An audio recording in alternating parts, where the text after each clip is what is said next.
네, 본의 아니게 3부작으로 되어버렸네요. 부동산으로 돈 버는 시대의 종말, 그 3편입니다. 과거, 일본이 경제 성장률이 점점 하락하는 모습, 그리고 한국도 지금 따라와 있죠. 2% 아래쪽으로 지금 내려왔습니다.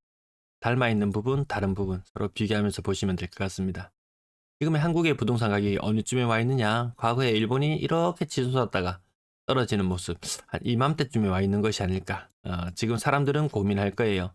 그러면 이것이 순환 모형을 따라서 다시금 재차 상승을 할 것인가? 그 부분은 여러분들의 판단에 맡기도록 하겠습니다. 유비무환이라는 내용으로 지난번에 다뤘던 내용 그 반복입니다. 끊임없는 반복입니다. 네. 금융자산이 차지하는 비용이 굉장히 높다. 우리는 정반대의 모습이죠. 정반대의 모습이다. 미래를 대비하는 자세도 필요하겠다. 대구의 한 지역, 대구의 달서구, 어제 뉴스 기사를 보고 깜짝 놀랐습니다. 달서구 예산 뭐 1조 정도 된다고 했는 것 같은데요. 그 중에서 노령연금으로 5천억 정도 나간대요. 이게 제대로 이게 운영이 될런지 좀 걱정스러운 그런 모습입니다. 노령연금은 점차 더 늘어날 수밖에 없는 그런 상황. 지원 사격 필요합니다. 쿠팡 중간 광고 잡고 들어가서 죄송한데요. 저도 좀 해야 되겠습니다. 네. 여기 아래편에 링크 영상 보시고 아래편 링크 하루에 한 번씩만 눌러주시고 필요한 물품 있으면 사고 과소비는 하지 마시고 필요한 물품 있으실 때 결제하려고 하는 순간 제가 제발요 이 목소리를 한 번쯤 기억해 주시면서 링크를 타고 구매를 해주시면 감사하겠습니다. 자, 그렇다면 순환할 것인가 아닐 것인가 거기에 대한 내용, 지금 우리가 어디쯤 와 있을까? 이제 불황으로 들어가는 그런 단계가 아닐까? 불황이 점점 벗어나 회복 기미를 보이며 거래량은 소폭 증가하나 공급 과잉으로 가격 하락세 유지. 아직까지 회복 진입기에 들어가기에는 아직까지 시간이 좀 남은 것 같다. 자, 그렇다면 다시 한번 또 돌아가 봅시다. 얼마나 우리가 화려했던 시절을 보냈는지. 자, 삼국면 굉장히 높은 집값이 유지되던 그 시기. 네, 경기가 나쁘게 전망되며 거래량은 줄고 가격은 보합세를 유지한다. 건설사에서 공급하는 분양 물량은 점점 줄어들거나 중단되지만 워낙 그 전에 많이 공급을 했었기 때문에 투자자들은 여전히 가격이 오를 것이라는 기대감을 지니고 있어서 가격이 거의 변동 없이 유지된다. 우리 이 국면 지나왔죠. 꺾여 내려왔어요.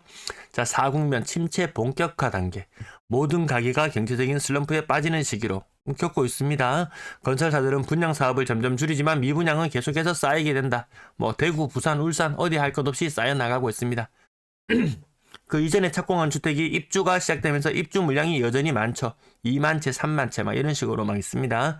수요자들은 주택 가격이 더 내릴 것으로 기대해 거래량이 감소한다. 지금 거래량 감소하는 국면 진행형입니다. 일부 급하게 빠져나오려고 하는 투자자들은 급매로 물량을 던지며 가격 하락을 촉진한다. 현재 이 상황도 지금 현재 진행되고 있는 단계 맞습니다. 자, 5국면 경기 불황 단계. 지금 이쯤이 아닐까 뭐 이런 생각을 보죠. 네.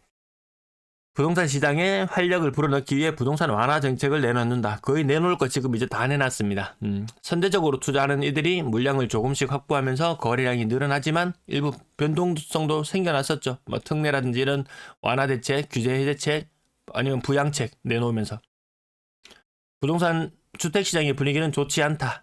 건설사들은 분양 물량을 더욱더 줄이지만 미분양은 여전히 해소되지 않는다. 현재 진행형. 재상 국면에서 무리한 부채로 집을 샀던 사람들이 물량을 던지기도 한다. 이런 것들 누군가에게는 위기, 누군가에게는 기회. 수요보다 공급이 많아서 가격 하락은 지속된다. 그래서 제가 아파트가 흘러 넘칠 정도로 많다는 그런 말씀을 드렸습니다.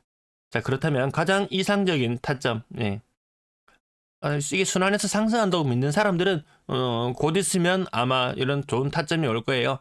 아니면 장기적으로 집값이 아까 일본의 사례처럼 장기적으로 침체의 길을 걸어가더라도 그래도 저는 월세 사는 것보다는 상황이 나은 그런 상황도 생길 수 있습니다. 요게 예전에 만든 자료를 다시 계속 가지고 와서 인용합니다. 22년 언제쯤인가요? 네. 22년 4월, 요게 5월달 자료까지 나와, 1, 2, 3, 4월달까지 자료가 나와 있는 걸 봐서 22년 한 5월경, 6월경, 그맘때 만든 영상 자료, 그때 같습니다. 그때는 제가, 삼국면쯤으로 말씀드렸던가요? 삼국면에서 사국면 그때쯤으로 말씀드렸는데 현재도 요거 진행형 이제 오국면에 발을 좀 담근 모습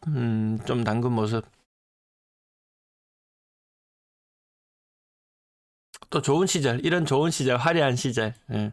근데 이런 대박은 없을 것 같다는 그런 말씀을 드립니다. 요것도 예전에 2022년도에 만든 자료네요. 벌써 만든 지가 1년 반이 지났습니다. 한참 전에 뭐 총선이나 이런 것들을 바라보고 금리 정점은 23년이 될 것이다. 그리고 이후로 떨어지는 1년간, 금리가 떨어지는 1년간이 가장 암울한 시기죠. 금리가 떨어지면 금방 대박 날 것처럼 이야기하지만 가장 암울한 시기입니다. 총선을 앞두고 여러 가지 규제책들이 나와야 되는데 규제 해제책이 너무 빨리 나왔다. 좋은 시점을 잘 잡았다고 생각하더라도 장기 침체에는 고통이 따를 수밖에 없다라는 그 말씀을 드릴까요? 첫 번째 이야기 5.45억 아파트 반토막 나다. 두 번째 이야기 팔리지 않는 집은 빈집이 된다. 세 번째 이야기 부동산으로 돈 버는 시대의 종말. 자, 지금부터 군더더기 없이 그냥 읽어 드릴게요. 여러분들의 판단을 믿고 가시면 되겠습니다. 제가 드리는 뭐 그간의 말씀들이나 일일 브리핑이나 이런 내용들이 단순히 내피셜에서 그냥 나오는 것이 아니다. 수많은 사례를 찾아보고 공부하고 그 결과물이 아니었나 싶습니다. 영상을 찍는다고 너무 많은 시간을 보내다 보니까 책을 읽은 시간이 그간 많이 줄어들었던 것 같습니다. 그래도 옛날 책들 다시 한번 꺼내서 읽어봅니다. 부동산으로 돈 버는 시대의 종말.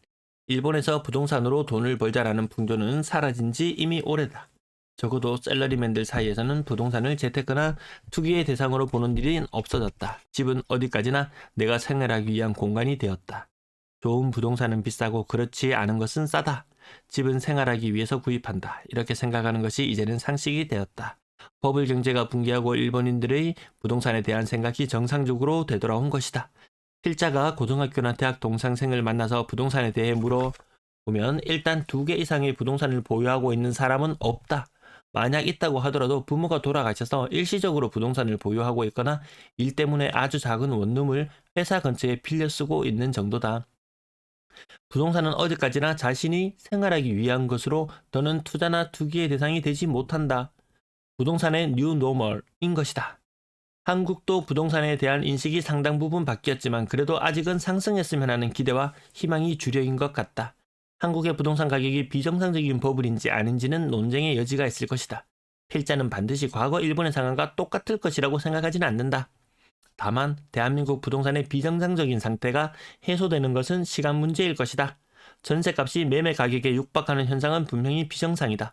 2016년 중반인 시점에서 아직 서울 등의 전셋값은 상승하고 있지만 이러한 현상이 언제까지 계속되지는 않을 것이다. 현 시점에서는 아직 전셋값이 좀 더 상승할 것이라는 전망이 강하지만 머지않은 미래에 역전세난이 일어날 것이 분명하다. 머지않은 미래에 역전세난이 일어날 것이 분명하다.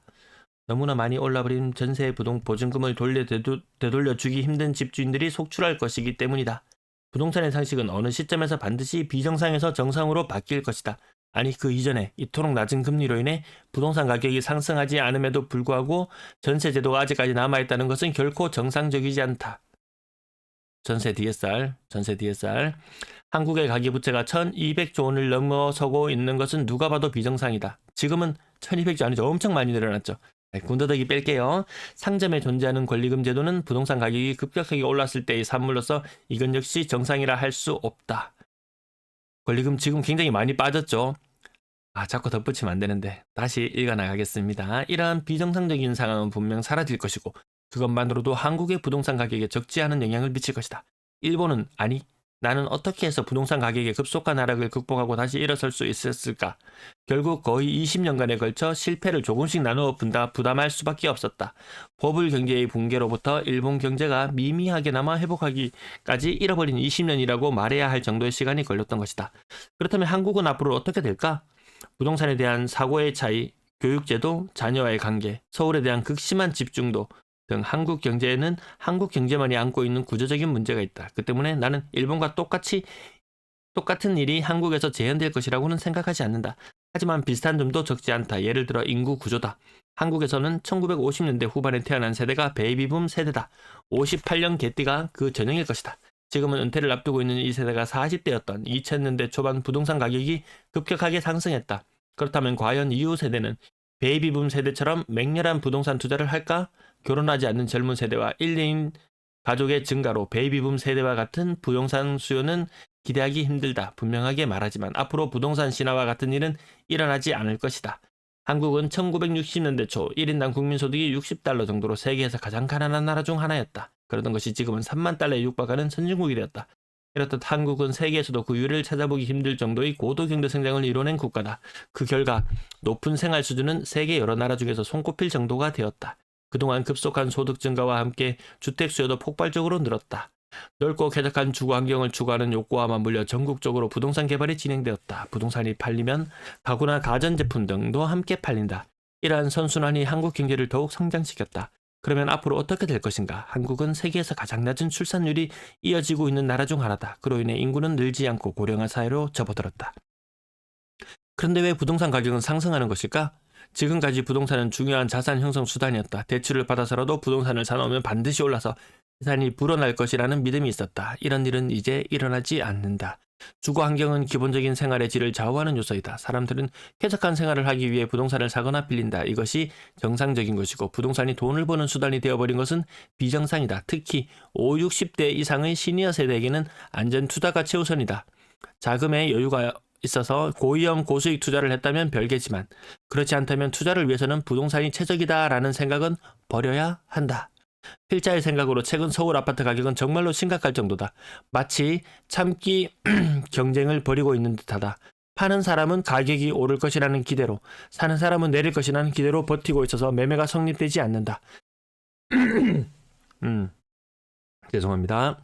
매매가 없기 때문에 정상적인 가격이 형성되지 않는다. 그로 인해 여전히 부동산 중개업소의 표시 가격은 높은 채로 있는 것이다. 그런데 문제는 부동산을 담보로 한 융자는 반드시 반환해야만 한다는 것이다. 지금은 전세가가 높기 때문에 일단은 돈이 회전되고 있지만 아파트 공급이 늘어나거나 경기가 더욱 악화되어 전세 시장이 무너지면 어느 시점에서 파는 사람은 싸게라도 팔려고 할 것이다.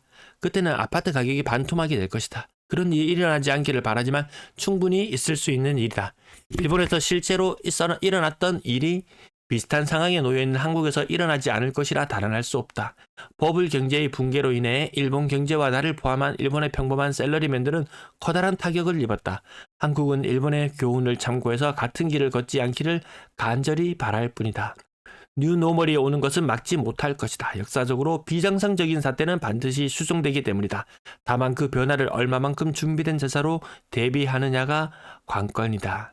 아직도 아이고야, 여기까지 읽어드릴게요. 네, 여기까지가 3부 마무리고 뒷내용들은 저는 다 읽어봤었지만 굳이 관심 안 가지셔도 이만큼만 읽어보셔도 충분히 이 책에서 저자가 하고자 하는 말은 어느 정도 전달은 된 것 같습니다. 마지막으로 광고 한번 하고요. 그래서 얼마 전에 전세 시장이 무너지려고 했던 그 무렵, 전월세 비율 제가 차트로 나타내 드리잖아요. 그게 1대1에 육박할 정도로 전세와 월세. 그 이전에는 전세 2, 월세 1 이 정도 비율이었던 것이 이렇게 변환되어 가는 과정을 거치고 있었습니다. 지금 현재도 진행형이요. 전세 시장에서 자금이 빠져나간다. 부동산 시장에서의 그만큼 돈이 줄어드는 그런 역할도 하게 되는 것입니다. 거기에다가 전세 대출 DSR이 시행되게 되면 전세 시장은 더욱더 위축될 수밖에 없을 것이다. 시청 감사합니다. 부산 지역은 3부작 연작으로 바로 이어서 편집해서 올려드리도록 할게요. 시청 감사합니다.